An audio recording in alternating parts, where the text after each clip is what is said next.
Welcome to the world of science fiction. Don't forget to like and subscribe so you don't miss new stories. Enjoy the listening.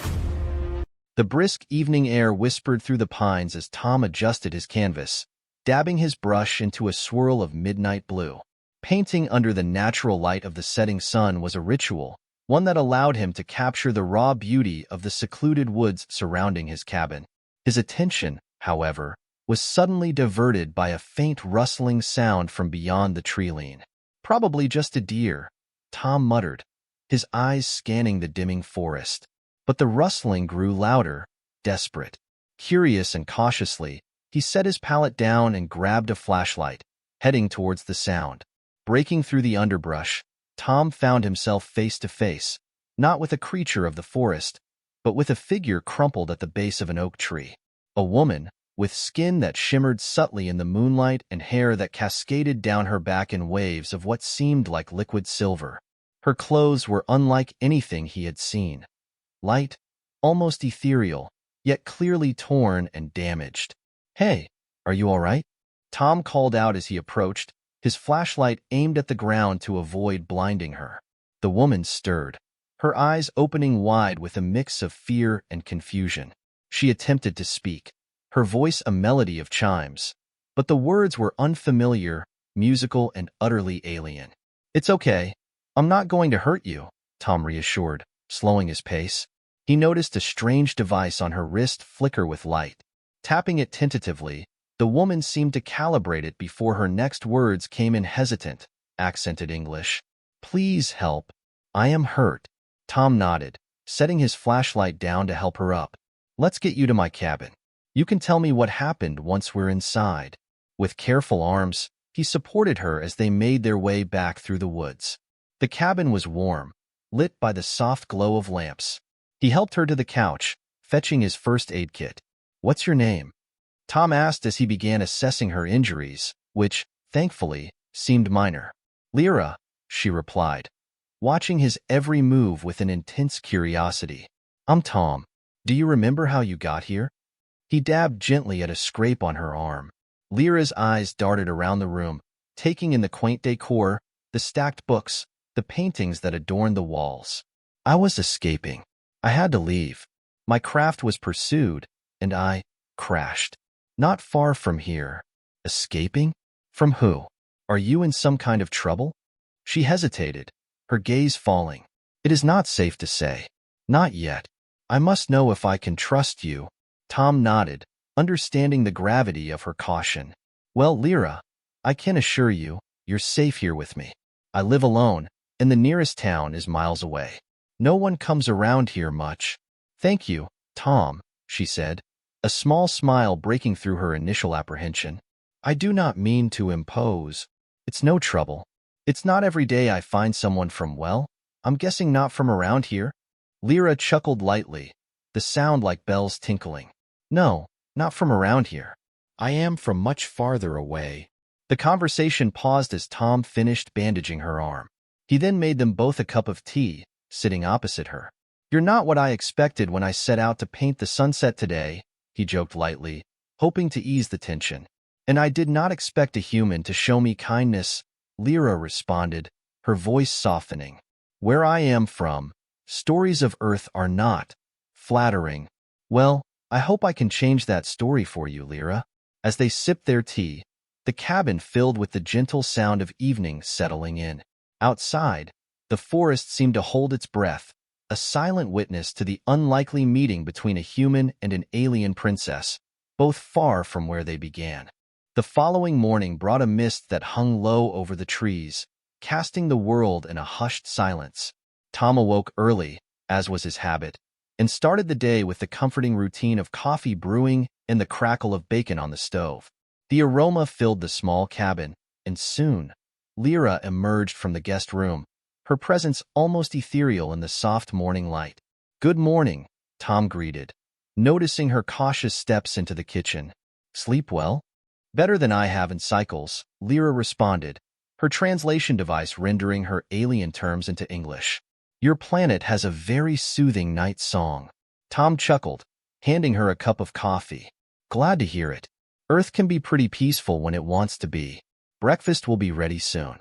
I hope you like bacon and eggs. Lyra accepted the coffee, her expression curious. I am unfamiliar with these bacon and eggs. We consume energy differently where I come from. Well, here's hoping human food agrees with you, Tom said with a smile. He set about finishing their breakfast, placing the simple plates on the table. As they ate, Lyra tried her first bite cautiously, then smiled. It's quite flavorful. Different textures, but very pleasant. Tom grinned, pleased. Good. Now, if you feel up to it, maybe you can tell me a bit more about where you're from? I have to admit, I'm extremely curious. Lyra nodded, her gaze settling on the window, watching the light dance through the mist. I am from Elisera, a planet many light years away from here. My people are known as the Elisari. We are different from humans in many ways, but similar in others. What kind of differences are we talking about? Tom asked, genuinely intrigued. Our society is ruled by a council and was a member of the royal family, expected to serve in political unions to strengthen alliances, Lyra explained, her voice tinged with a hint of sadness. Tom listened intently, his artistic mind drawing images of alien councils and royal duties. Sounds like a heavy burden for someone so young. It is a duty I was born into, she said, sipping her coffee. But I fled because I do not believe in the path they had chosen for me. Understanding flickered in Tom's eyes. And that's why you're here. You're looking for a different path. Exactly, Lyra confirmed. But let's not dwell on that now. I am eager to learn more about Earth. What do people do for fun here? Tom thought for a moment, then a playful grin spread across his face. Well, how about we start with something simple? Ever been fishing? Fishing, Lyra echoed, her interest piqued. Yeah, it's peaceful, relaxing. Plus, the lake's not far. I can teach you if you'd like. Lyra's eyes brightened. I would appreciate that, Tom. After breakfast, they prepared for their fishing trip. Tom found an old but serviceable fishing rod for Lyra and packed a small cooler with drinks and sandwiches. As they walked to the lake, the mist began to lift, revealing the lush greenery of the forest in full daylight. Tom showed her how to bait the hook and cast the line, demonstrating with smooth, practiced motions.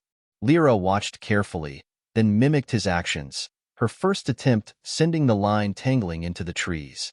They both laughed, and Tom helped her untangle the mess. It takes a bit of practice, he reassured her.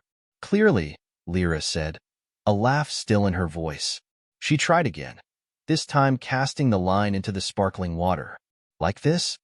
Perfect, Tom said, watching her with a warm smile. They spent the morning by the lake, talking about Earth and Elisera, the simple act of fishing a backdrop to their growing friendship. As the sun climbed higher, they sat back, enjoying the sandwiches. Lyra looked at Tom, a genuine smile on her face. Thank you, Tom. Today was illuminating. Glad to hear it, Tom replied, feeling an unexpected connection to his alien guest. There's plenty more to see and do here, Lyra. We've only just scratched the surface. The following days were marked by exploration and shared discoveries. Each morning, after a hearty breakfast, Tom introduced Lyra to different aspects of Earth culture and the natural world around his cabin. One sunny afternoon, they ventured into Tom's modest workshop, where he sculpted and painted various artworks. Rows of painted canvases and clay sculptures lined the walls, each piece a story frozen in time. This is incredible, Tom, Lyra said, her eyes wide as they roamed over the artwork. You've captured so much emotion and beauty. Tom blushed slightly, not used to such unabashed praise. Thank you, Lyra. I find inspiration in the nature around me. What about you? What forms of art do you have on Elisera? We have the Dhara stones, Lyra began, her voice taking on a nostalgic tone. They're crystalline structures that we carve into flowing shapes. They capture light and sound, creating an experience that's both visual and auditory. That sounds amazing, Tom said, genuinely intrigued. I'd love to see that someday. Perhaps one day, you shall, Lyra replied with a hopeful smile.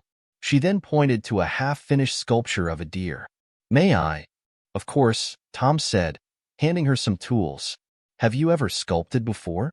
Not like this, she admitted, her hands carefully shaping the clay under Tom's guidance. "But your methods are enlightening." They spent the afternoon in the workshop, Tom teaching Lyra the basics of sculpting while she shared more about her planet's art and culture. The exchange was not just about teaching and learning. It was a bridge between two vastly different lives, finding common ground in the universal language of creativity. As the sun began to set, casting a golden glow through the workshop windows, Tom stepped back and admired Lyra's progress. "You have a natural touch, Lyra. Look at how alive it seems." Lyra looked pleased. "You are an excellent teacher, Tom." Flushed with the success of the day, they cleaned up the workshop and decided to take a walk through the nearby meadow.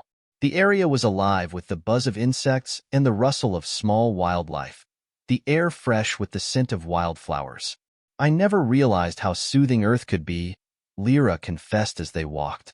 "On Elisera, everything is about duty and tradition.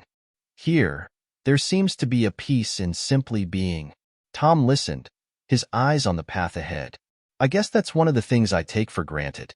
I moved out here for the peace, away from the noise and rush of the city." Lyra stopped to look at a wildflower, its petals vibrant against the fading light. "And do you ever miss the life you left behind?"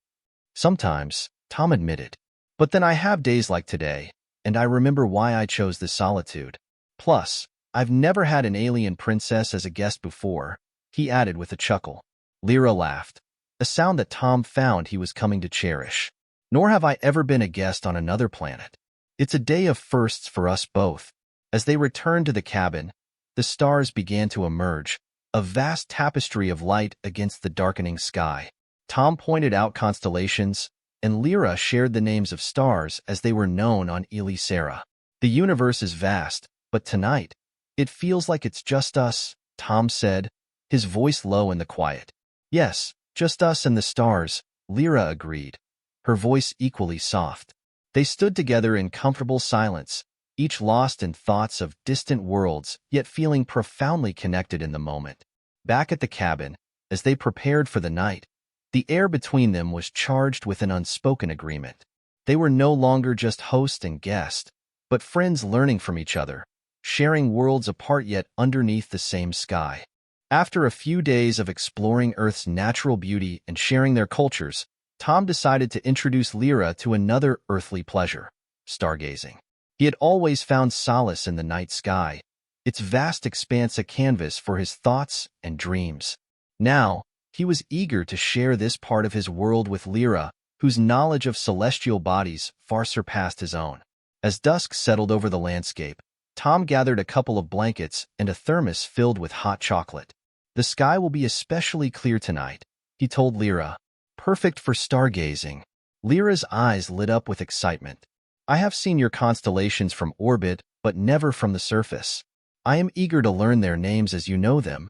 They made their way to a nearby hill, one of Tom's favorite spots, where the light pollution was minimal, and the horizon stretched wide and unobstructed. As they lay the blankets down, the first stars began to twinkle in the deepening twilight. Lyra looked up, her gaze tracing the familiar yet different patterns of stars. "On Elisera, we have myths and legends about the stars, stories of gods, creatures, and heroes. Do humans have such stories?" Tom chuckled as he poured them each a cup of hot chocolate. "Oh, we have many. Each culture has its own tales. Let me show you some of the constellations and their stories." He began pointing out the various constellations. Orion the Hunter, with his belt of 3 stars, Ursa Major, the Great Bear, and Cassiopeia, the queen on her throne. As he shared the myths, Lyra listened intently, her face illuminated by starlight. "These stories are fascinating. They remind me of Elisari tales. Though we see different shapes, the stars evoke similar stories of valor and adventure." Encouraged by her interest, Tom asked, "Can you show me some of the constellations you see from Elisera?" "With pleasure," Lyra replied. She sat up, pointing towards a cluster of stars slightly to the north. "That formation there resembles what we call the harvester's sickle. It's visible from Elisera during the harvest season and is thought to bless the crops." Their conversation flowed effortlessly as they exchanged tales and legends, the sky above them a shared canvas that bridged their two worlds. The night grew deeper and the air cooler, but neither felt the chill, warmed by the excitement of shared discovery. Tom then pulled out a small, portable telescope he'd brought along. "Want to see the moon up close?" he offered, adjusting the lens. Lyra nodded eagerly, and Tom guided her on how to use the telescope. Through the lens, the moon's craters and seas became vividly clear, so close it felt like they could reach out and touch them. "It's beautiful," Lyra whispered, her voice full of wonder. "To think that your ancestors once walked there." "Yeah, it's one of humanity's proudest moments," Tom said, looking at the moon with a new appreciation through Lyra's eyes. "Maybe one day, humans will visit your world too." "I would like that," Lyra said, smiling at him. "To show you the mountains of Miraake and the seas of Lysoria. You would paint them beautifully." As the night drew on, they continued to watch the sky, talking and sharing stories until the stars began to fade with the approaching dawn. They packed up their things and headed back to the cabin, feeling a connection that was deeper and more profound than either had expected. "That was one of the best nights I've had in a long time," Tom admitted as they neared the cabin. "Me too," Lyra agreed, her eyes still reflecting the starlight. "Thank you for sharing your sky with me, Tom." "Anytime," Tom replied, knowing that the night had been about more than just stargazing. They had connected not just as friends, but as fellow denizens of the vast universe, each teaching the other about their own small corner of the sky. The bond between Tom and Lyra deepened with each passing day, enriched by their shared curiosity and wonder at the world around them. Eager to show Lyra more of Earth's natural beauty, Tom planned a day trip to some of the most scenic spots nearby, a tour of Earth's own wonders. They started early, with Tom driving while Lyra watched the landscape change dramatically as they moved from the dense forest around the cabin to the rolling hills and finally, to the dramatic cliffs overlooking the ocean. "This is incredible, Tom," Lyra marveled as they got out of the car at their first stop. "The water, the cliffs. It's all so different from the terrains on Elisera." "Yeah, Earth's got a lot of variety packed into it," Tom said proudly, leading her to a viewpoint. "Wait until you see the waterfall." They hiked a trail that snaked through lush greenery, alive with the sounds of nature. Birds chirped in the trees, and the distant roar of water grew louder as they approached the falls. Standing at the base of the cascading water, Lyra was awestruck. She reached out, letting the cool spray mist her face. "It feels alive," she said. Tom smiled, watching her delight.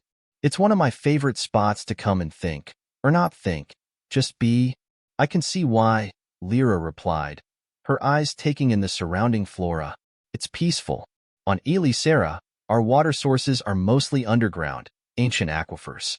Nothing quite like this." As they made their way back to the car, Tom suggested, "How about lunch by the lake? I packed us a picnic." "That sounds perfect," Lyra agreed, her enthusiasm evident. They drove to a serene lake, framed by mountains on one side. Spreading a blanket near the water's edge, they sat down to a meal of sandwiches, fruit, and lemonade, the quiet lapping of water against the shore providing a tranquil soundtrack. "So, what do you think of Earth food by now?" Tom asked, passing her a sandwich. Lyra took a bite, then smiled. "I've developed quite a taste for it. There's a richness here in your food that's different from the nutritional compositions we have on Elisera. Here, it feels more communal and connected to the land." "Yeah, food's a big part of our culture. Any human culture, really. It brings people together." They spent the afternoon at the lake, Tom teaching Lyra how to skip stones. At first, her throws plunked heavily into the water, but with a bit of practice, she was skimming them across the surface like a natural. "Like this?" she asked after a particularly successful skip. "Exactly like that." Tom laughed. "You're a quick learner." As the sun began to set, painting the sky in shades of orange and purple, they packed up and headed back to the cabin. Driving home, Lyra turned to Tom, her expression contemplative. "Today was enlightening. I've seen more of Earth in one day than I have in all my time here. It's a beautiful planet, Tom. I'm glad I got to show it to you," Tom said, feeling a sense of pride and a bit of melancholy, knowing that Lyra's stay wouldn't last forever. "I have a question," Lyra suddenly said, looking over at him. What do you love most about Earth? Tom thought for a moment before answering. I'd say it's the diversity, not just in landscapes, but in people, cultures, experiences. There's always something new to discover, always a new perspective to understand. Lyra nodded, her gaze returning to the passing scenery. Much like the stars, she mused. Always more to see, if you're willing to look. As they reached the cabin, the night had settled in, and the stars twinkled above, a reminder of the vast universe they both shared. The days were folding into each other seamlessly, each filled with new experiences and discoveries. However, the serenity of Tom and Lyra's shared moments was about to face its first real challenge. They were in the middle of breakfast when Lyra's communication device, which she had managed to repair with Tom's help, started beeping urgently. The light on the device flickered in a pattern that Lyra explained was typical for urgent royal communications from Elisera. Her face drained of color as she read the message, her breakfast forgotten. Tom watched her, concern etching his features. Lyra, what is it? Bad news? She looked up from the device, her eyes troubled. It's from the council. They've set a date for the union ceremony I ran from. If I don't return soon, it could lead to a political crisis. Tom put down his coffee, his brow furrowed. What are you going to do? Lyra sighed deeply, her fingers tracing the edge of the device. I don't know. My absence has already caused more trouble than I anticipated. Seeing her distress, Tom reached across the table, covering her hand with his. Hey, whatever you decide, I'm here for you. You know that, right? Lyra gave him a small, grateful smile. I know, Tom. And thank you. It means more than you can imagine. They spent the morning discussing her options. Lyra was torn between her duty to her planet and her desire for the freedom she tasted on Earth. Tom listened, offering advice when asked, but mostly just providing the support she needed to sort through her thoughts. As the day progressed, they decided to take a walk, hoping the fresh air would help clear their minds. They wandered through the forest paths in silence for a while, each lost in thought. Finally, Lyra spoke. I never wanted to be a royal, not really. I was born into it, yes, but what I've always wanted was to make a difference my way. Not through arranged marriages, but through real, meaningful actions. Tom nodded, understanding her conflict. Is there a way to do that without returning? Could you make your case from here? It's complicated. The traditions are old, and the council is rigid. My voice can only carry so much weight from afar, Lyra explained, kicking at a fallen leaf. They reached a clearing that opened up to a breathtaking view of the valley below. They sat down, the vista sprawling in front of them. Maybe it's not just about what you should do, but what you want to do, Tom suggested gently. Sometimes, the right choice is the one that aligns with our deepest desires, not just our obligations. Lyra looked over at him, her expression softening. And what if my deepest desire is to stay here, with you? Tom's heart skipped a beat. He'd felt their connection growing every day, but hearing her say it stirred a mix of emotions. Then we'll figure out a way to make that work. But only if you're sure. I don't want you to have regrets. They sat there until the sun began to set, talking about possibilities, about futures both together and apart. It was the first time they'd allowed themselves to truly consider what a shared future might look like. As they walked back to the cabin, Lyra stopped and took Tom's hands in hers. Thank you, Tom, for giving me the space to think, to be myself, and to choose. I don't know what my decision will be yet, but I know that whatever I choose, it will be mine.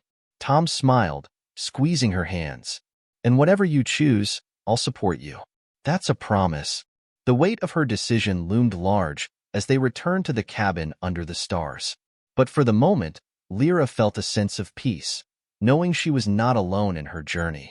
The days that followed were fraught with tension and uncertainty as Lyra grappled with her impending decision.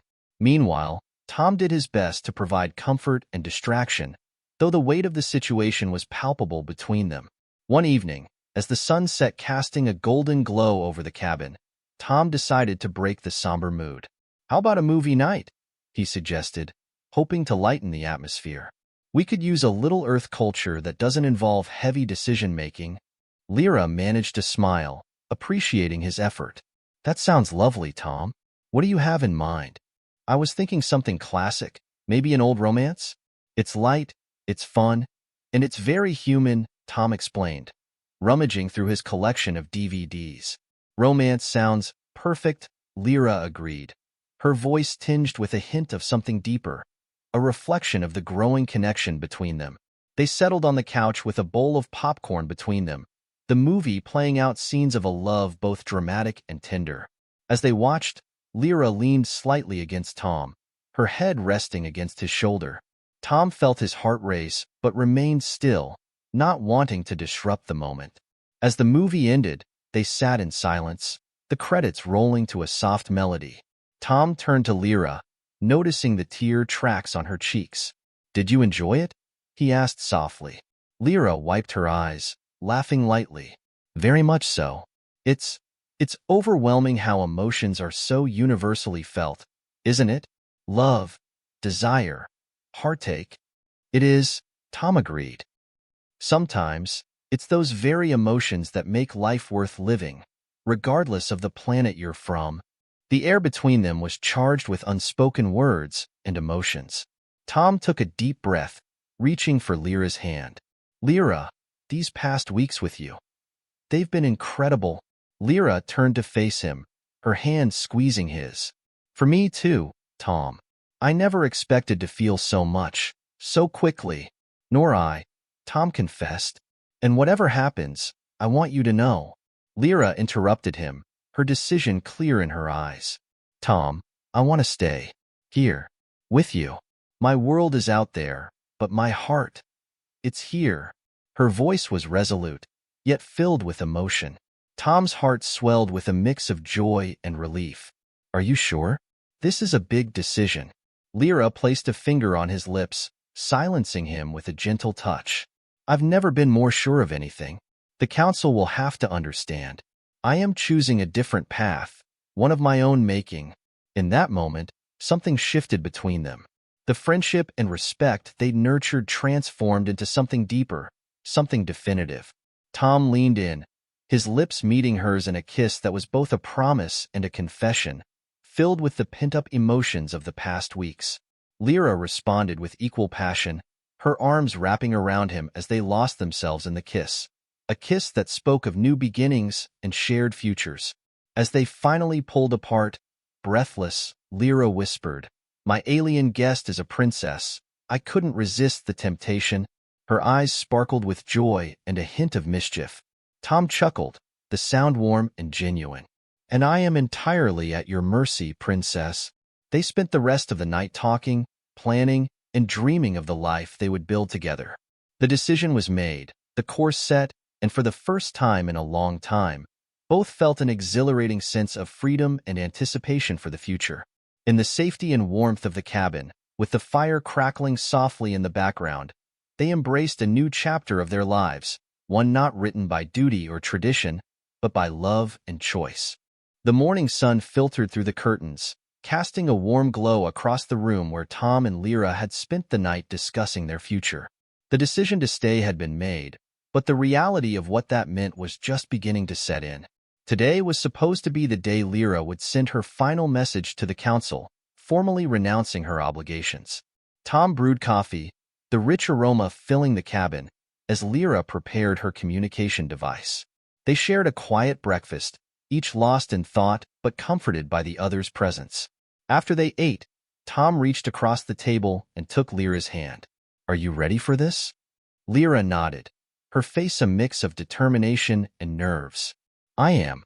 It's time they knew my decision. Together, they went to the workshop where Lyra had set up her device. She began composing her message to the council, her fingers hesitating over the keys. Tom stood beside her, a silent pillar of support. "Lyra, whatever happens, we'll handle it together," Tom reassured her, sensing her hesitation. Lyra smiled, squeezing his hand before returning to her message. Finally, she looked up at Tom, her decision transmitted across the stars. "It's done. Now, we wait for their response." The wait was agonizing. Tom busied himself with cleaning up their breakfast dishes and tinkering around the cabin, while Lyra paced lightly, her eyes frequently darting to the device. Hours passed, the tension building until finally, the device beeped, a signal that a response had been received. Lyra steeled herself before checking the message, Tom right by her side. Reading the council's reply, Lyra's expression softened, and she let out a breath she seemed to have been holding all morning. They accept my decision. They're not happy, but they respect my choice. They wish me well. Tom exhaled in relief, wrapping his arms around her. That's great news. See? I knew they'd understand. Lyra laughed, the sound filled with relief and newfound freedom. Yes, I suppose you were right. The rest of the day was spent in celebration. Tom took Lyra out on a hike to her favorite spot near the waterfall. They talked about plans for the future, maybe starting a small business together, perhaps an art studio where Tom could teach and Lyra could introduce her own artistic traditions from Elisera. As they sat by the waterfall, watching the water cascade down in powerful, shimmering torrents, Lyra turned to Tom. I never imagined when I crashed here that I'd find a home. Not just a place to stay, but a real home. Tom took her hand, entwining his fingers with hers. And I never thought I'd find someone who understands me like you do. We're from different worlds, but maybe that's what makes this so special. As the sun began to set, casting the sky in hues of orange and pink, they made their way back to the cabin. The evening was quiet, the only sounds the crackle of the fire and the soft whisper of the wind through the trees. That night, as they lay together, watching the stars through the window, Tom whispered, I love you, Lyra. Not just for today, but for all the days to come. I love you too, Tom, Lyra whispered back, her voice steady and sure. Thank you for showing me that some risks are worth taking. In the heart of the forest, under the watchful eyes of the stars, Tom and Lyra embraced a future filled with possibilities. No longer bound by duty or tradition, they were free to explore life together, as equals, partners, and lovers. They had found their place in the universe, not as a human and an alien, but as two souls united by love and a series of remarkable, unexpected events.